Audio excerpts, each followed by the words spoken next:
Hello everyone, welcome back to my channel. मैं doctor Ranjana Gupta आज BSc first year के series में जो टॉपिक स्टार्ट कर रही हूँ, जिसकी इकोनॉमिक इम्पोर्टेंस बहुत ज़्यादा है। आपने कोरल रीफ्स के बारे में सुना होगा, जो इनसे बहुत बड़े बड़े आइलैंड डेवलप हुए हैं, उनके बारे में आज हम स्टडी करेंगे। तो आज मैं कंटिन्यू करूँगी जो general characters of coelenterates. Let's begin today's topic. General characters of coelenterate. They are aquatic. Aquatic means जलीय जीव होते हैं, ये जल में पाए जाने वाले जीव होते हैं। इसके बाद बात करें सॉलिटरी और कॉलोनियल। इसके अंदर हमें एकल और निवयी दोनों ही प्रकार के जीव दिखाई देते हैं।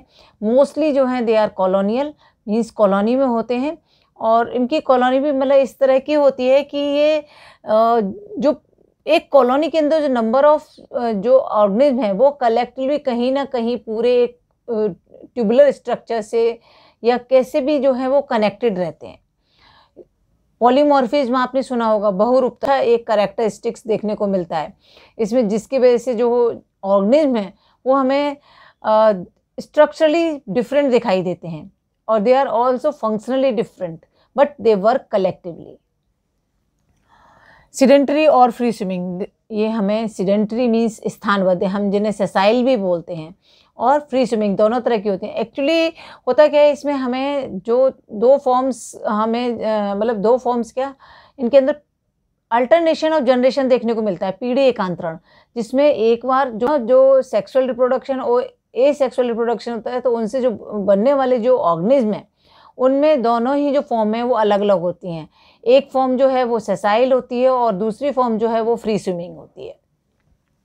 तो इसीलिए जो है सीडेंटरी और फ्री स्विमिंग। नेक्स्ट रेडियल और by radial symmetry. Radial symmetry मैं पहले डिस्कस कर चुकी हूँ। रेडियल मीन्स यदि जो ऑर्गेनिज्म है उसको रेडियली हम दो पार्ट में डिवाइड करें तो इक्वल टू हाफ में डिवाइड हो जाए। मतलब इसका मतलब जो उसके ऑर्गन्स हैं वो एक एक्सिस के चारों ओर जो है इस तरह से अरेंज हैं कि हम उसे जो रेडियली यदि कट करते हैं तो टू इक्वल हाफ में डिवाइड हो जाता है।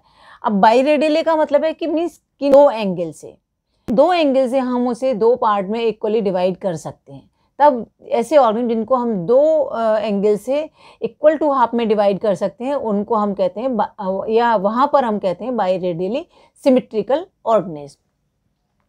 Next exoskeleton, chitin and calcium carbonate. यहाँ पर जो स्केलेटन है वो काइटिन का भी देखने को मिलता है कहीं कहीं, जिसे हम पेरिसार्क बोलते हैं, और मोस्टली जो है वो कैल्शियम कार्बोनेट का होता है। इस जो कैल्शियम कार्बोनेट का जब बना, जो मैंने अभी कोरल्स के बारे में आपको बताया, तो वहाँ पर कैल्शियम कार्बोनेट का बना होता है, और इन्हें हम कैल्केरियस एनिमल्स भी बोलते हैं, या हम कैल्केरियस स्केलेटन भी बोलते हैं इस टाइप के।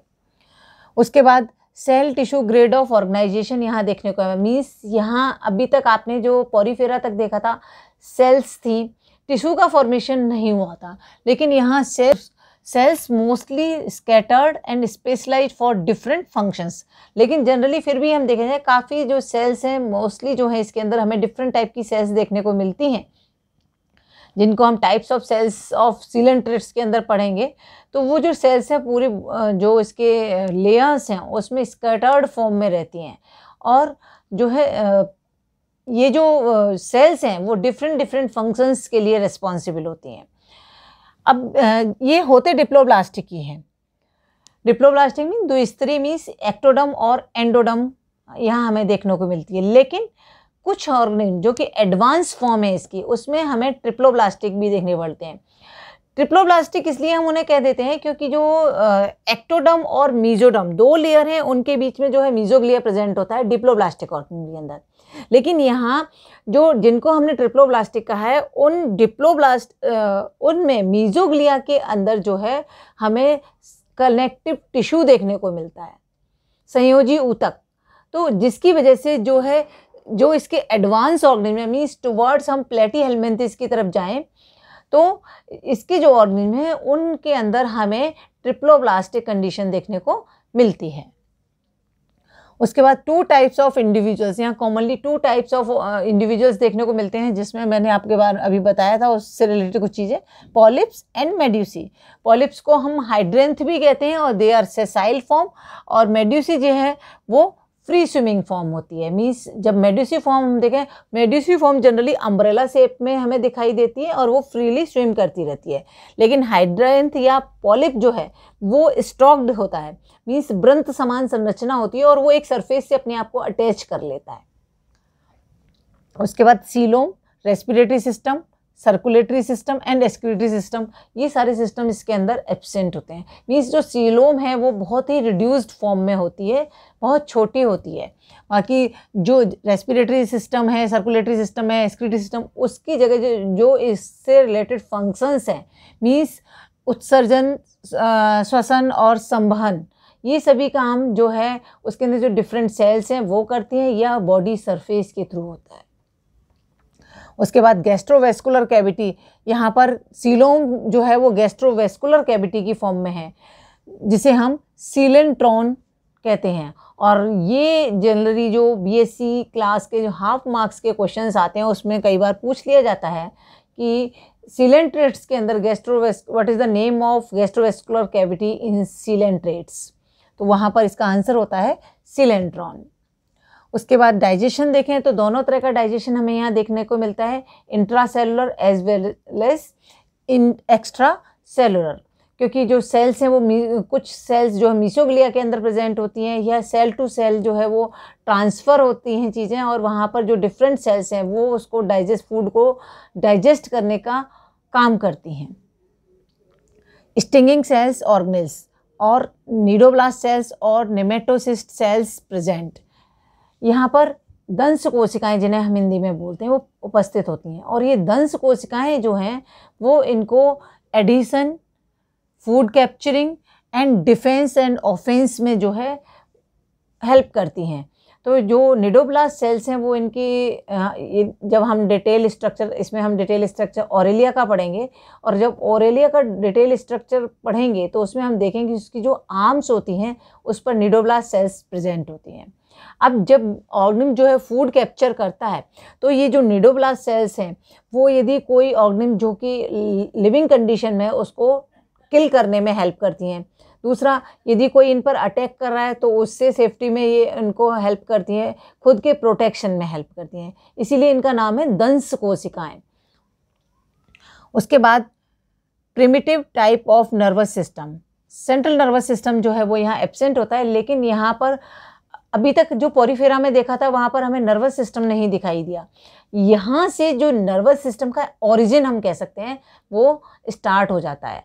नर्वस सिस्टम हमें यहाँ पूरा डेवलप नहीं दिखाई देता, लेकिन नर्व सेल्स जो हैं वो दिखाई देती हैं, और जो नर्व सेल्स हैं वो फ्यूज होकर एक nerve net like structure form कर ले, एक जाल समान संरचना बना लेती हैं। वो हम देखें तो इस तरह की दिखाई देती हैं, इस तरह की संरचनाएं होती हैं उनसे दोनों तरफ इस तरह से, और फिर ये आपस में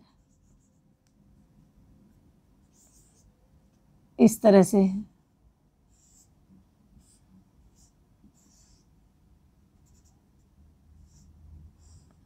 पूरा इस तरह एक नेटवर्क लाइक स्ट्रक्चर फॉर्म कर लेती हैं। तो एक दूसरे से इस तरह से ये कनेक्ट रहते हैं।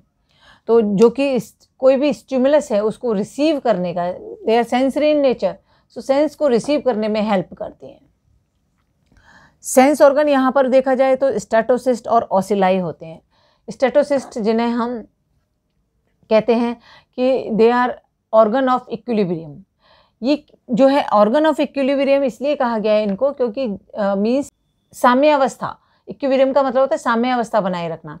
तो जब भी क्योंकि ये एक्वेटिक एनिमल है, पानी के अंदर स्विम करते हैं, तो जब किसी भी रीजन से या कोई भी बैरियर आ जाने की वजह से, हम कहें कि कोई भी बैरियर आ जाने की वजह से यदि इस एनिमल में कोई भी टिल्टिंग या ये ट्विस्ट हो जाता है या ये नीचे की तरफ गिरने लगता है, तो ये अपने आप को बैलेंस करने की कोशिश करता है। उस बैलेंसिंग में जो हेल्प करता है वो स्टेटोसिस्ट करता है।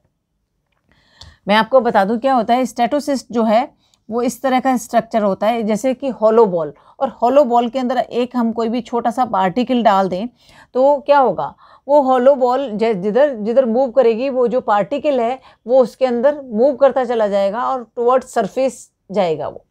तो अब सपोज ये बॉल जो इससे अब वो इधर से इधर मूव करेगी तो नेचुरली जो जो पार्टिकल है इसके अंदर वो इधर की साइड नीचे की तरफ मूव करेगा। अब इसके अंदर जो है इससे अटैच जो है पूरे उसमें सीटी, इसके चारों ओर सीटी प्रेजेंट होती हैं, सूक जिन्हें हम हिंदी में बोलते हैं।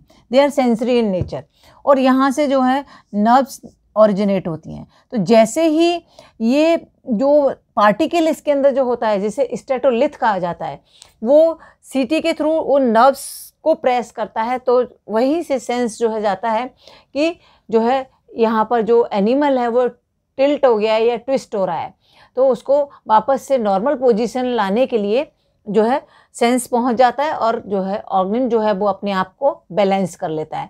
सपोज जैसे कि हम ही हैं, यदि चलते चलते अचानक किसी वजह से गिरने लगते हैं तो हमें सेंस महसूस हमें हमारे या हम रिस्पॉन्ड तुरंत क्या करते हैं कि हमको नहीं गिरना नहीं है, सीधे खड़े होना है। तो हम मीन्स हमारा जो ब्रेन है वो हमें कहता है कि नहीं बैलेंस करना है अपने आप को।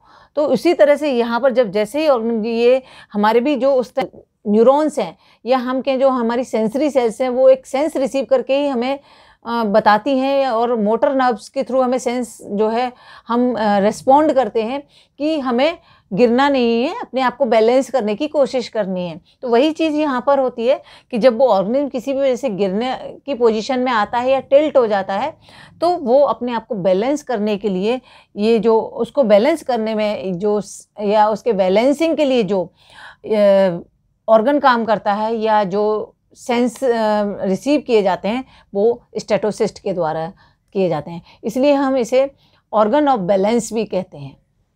नेक्स्ट है ओसिलाई। ओसिलाई जिन्हें हम नेत्रक कहते हैं। नेत्रक मीन्स नेत्र जो है वो है they are photo receptor, means light को रिसीव करने का काम करते हैं। तो यहाँ पर भी जो ओसिलाई हैं वो फोटो रिसेप्टर की तरह काम करते हैं, मीन्स लाइट के प्रति जो है सेंसरी होते हैं। रिप्रोडक्शन की बात करें तो यहाँ पर दोनों तरह का, मैंने पहले भी बताया था कि दोनों तरह का रिप्रोडक्शन, अल्टरनेशन ऑफ जनरेशन की बात की थी कि दोनों तरह का जो रिप्रोडक्शन देखने को मिलता है, asexual as well as sexual. Asexual जो होता है वह बर्डिंग और फिजन, बाइनरी फिजन आपने पढ़ा है, मीन्स द्विविभाजन, दो हिस्सों में बढ़ जाता है, या फिर मुकुलन बर्डिंग होती है। और sexual by syngamy means fusion of the gametes, gametes के फ्यूजन से। तो यहाँ पर जो ए सेक्सुअल रिप्रोडक्शन है वो यह हम कहें जो हाइड्रेंथ है वो बनता है ए सेक्सुअल रिप्रोडक्शन। उससे जो है यहाँ पर ए सेक्सुअल रिप्रोडक्शन से जो बनते हैं वो मेड्यूसी बनती हैं, और जो सेक्सुअल रिप्रोडक्शन से बनते हैं they are hydranth. Development indirect with planula larva. यदि लार्वल स्टेज की बात करें तो यहाँ प्लेनुला लार्वा देखने को मिलता है, इसलिए हम कह सकते हैं यहाँ जो डेवलपमेंट है इनडायरेक्ट मीन्स अप्रत्यक्ष है, मीन्स लार्वल स्टेज यहाँ प्रेजेंट होती है। Alternation of generation between polyp and medusae form. दो फॉर्म्स मैंने आपको बताई थी अभी, और बताया भी था कि यहाँ अल्टरनेशन ऑफ पीढ़ी एकांतरण देखने को मिलता है, एक बार सेक्सुअल रिप्रोडक्शन और एक बार एसेक्सुअल रिप्रोडक्शन, इस तरह से चलता रहता है। तो दोनों के बीच में जो है पीढ़ी एकांतरण पॉलिप फॉर्म और मेड्यूसी फॉर्म, क्योंकि दो फॉर्म्स मेनली मैंने आपको बताई, पॉलिप और मेड्यूसी, तो उनके अंदर जो है हमें अल्टरनेशन ऑफ जनरेशन देखने को मिलता है। And last point, सिलेंट्रॉन with chambers और मिजेंट्रीज। इसके जो सिलेंट्रॉन होती है उसके अंदर जो है चैम्बर्स होते हैं, कक्ष होते हैं, जैसे मैंने कहा था क्योंकि निवही है तो उन कक्षों में अलग अलग जो है ऑर्गेनिज्म जो है वो सर्वाइव करते हैं, और यहाँ हम इन्हें मिजेंट्रीज भी कहते हैं, जिन्हें शुद्ध हिंदी में बोला जाए तो अग्र यांत्र योजनिया, इन्हें हम अग्र आंत्र योजनिया कहते हैं। तो ये थे जनरल कैरेक्टर्स ऑफ सिलेंट्रॉन्स या सिलेंट्रेट्स। आई थिंक आपको समझ में आ गए होंगे। फिर भी कोई डाउट हो तो आप कमेंट सेक्शन में जाके अपना कमेंट ड्रॉप कर सकते हैं। Thank you so much.